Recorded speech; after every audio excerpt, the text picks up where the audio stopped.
সরকারের কি লাভ হবে এমন এই জায়গায় একটা মার্কেট করে কত টাকা ইনকাম হবে? সরকারের তো বিভিন্ন খাত আছে, এত তো ইনকাম করার যদি সরকারের বিভিন্ন খাত আছে সেদিকে ইনকাম করুন। এই মানুষের প্রাণের স্পন্দন কালিয়ার এই যে ডাকবাংলা, এখানে উদয় শঙ্করের বাড়ি, এখানে শহীদ মিনার আছে, এখানে আপনার শীতলা মন্দির আছে, এইসব স্মৃতি এখানে কালিয়ার ঐতিহ্যবাহী। কালিয়া বলে কোন জায়গা থেকে? কালিয়াবাই ঐতিহ্যবাহী বলে এই কারণে, কালিয়ার এইসব স্মৃতি বিজড়িত জায়গা মিলেই সেই জন্য আপনার কালিয়াকে ঐতিহ্যবাহী কালিয়া বলে।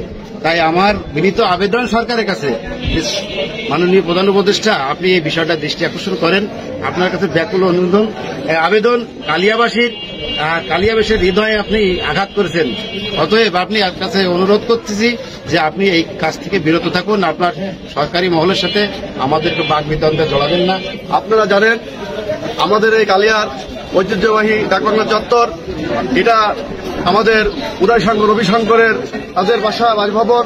এখানে এখনো বিভিন্ন সময় বিভিন্ন জায়গা থেকে শরণার্থীরা এখানে আসে।